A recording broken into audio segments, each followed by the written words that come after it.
গভীর ঘুমে মগ্ন থাকো, আমি কাজগুলো ঠিক করে সেরে নিই। মা আরতি করে তাকে দীপশিখা দেখিয়ে যাচ্ছেন। আবার কি দেখুন, বসছেন যে এই যে মন্থন করতে বসছেন বাসি কাপড়ে নয়, স্নান করে। কত কিছু শেখার থাকে। বাসি কাপড়ে নয়, বাসি কাপড়ে তৈরি হলে কোনো জিনিস সেটা ভগবানের ভোগে লাগবে না। আবার দেখুন, মায়েদের একটা রীতি আছে, এখনো আছে, বাসি কাপড়ে জলের বা ওই পাত্রটার জন্য ধরেন না। কারণ বাসি কাপড়ে যে জলটা দেওয়া হয়, তার কেউ আপনজনকে, গুরুজনকে, তার কোনো শরীর খারাপ করতে পারে, তার শরীরটা ভালো না যেতে পারে, এমন ভাবনা থেকে তখনকার দিনে তিনি শিখিয়ে যাচ্ছেন যে দেখো, স্নানাদি করে শুদ্ধ হয়ে ধোয়া কাপড় পরেই মন্থন রজ্জুতে বসতে হবে। মন্থন করতে বলেছেন। আঙ্গিনায় এসছেন, যেখান থেকে দেখা যাবে গোপালকে শুয়ে আছেন পালঙ্কে। আর আগের দিন গোদহন করে রেখেছেন, যে দুধগুলো কিছু বেঁচে আছে না, সেটা চুলাতে চড়িয়ে দিয়েছেন।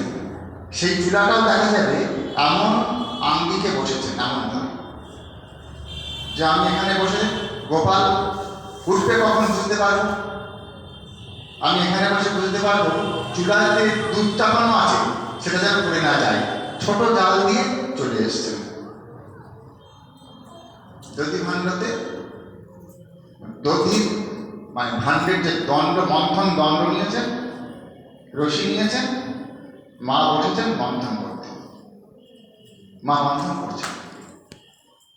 মা এই যে মন্থন করছেন, তো মা মন্থন করছেন, রশিটাকে এই রশিটা টানার তালে তালে একটা মন্থনের একটা আওয়াজ হচ্ছে।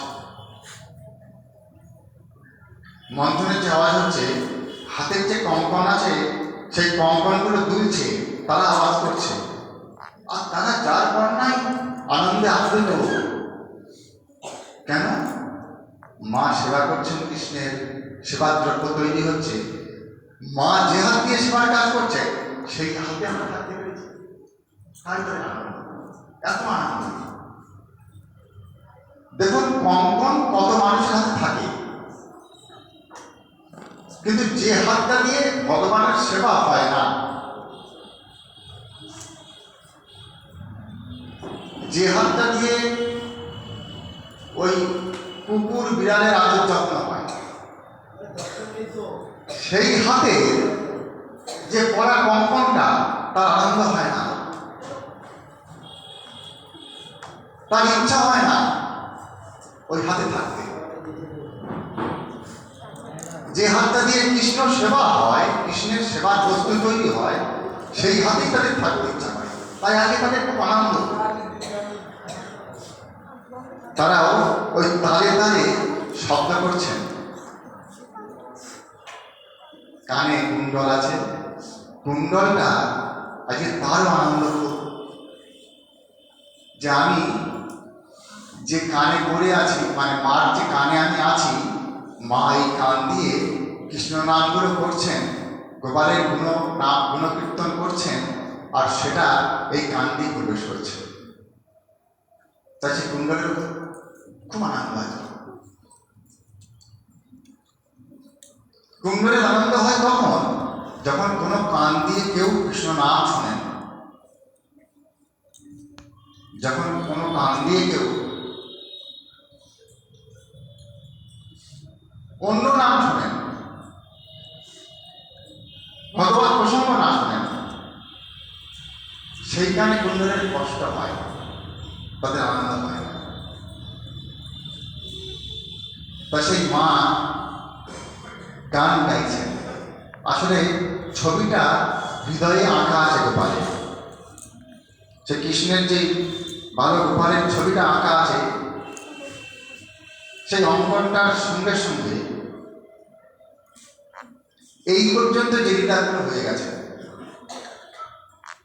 আজকে দামপান্ন লীলা হবে, তার আগে যে লীলাগুলো হয়ে গেছে, সে পুতনাবধ লীলা, তৃণাবর্তবধ লীলা, হ্যাঁ, ছকটাসুর বধ, এরকম যত যত লীলা হয়েছে, সেই লীলাগুলোর ওপরে যে বাঁধা গান, সেগুলো গাইছে। আর কি গাইছেন? বলছেন পঞ্চানন, পঞ্চমুখে ভগবানের যে নাম করেন, গান করেন। চতুরানন, ব্রহ্মাজি চার মুখে ভগবানের যে গান করেন। অনন্ত সহস্র মুখে তিনি যে ভগবানের গুণকীর্তন করেন, সেই সমস্ত নামগুলো আজকে মা যশোদা মা গাইছেন। মা গাইছেন, এদিকে কঙ্কনের শব্দ, মন্থনের শব্দ, গানের সেই শব্দ একাকার হয়ে গেছে। আর একটা জিনিস, মাঝে যে গান গাইছেন বালগোপালের, সেই লীলা গান গাইছে,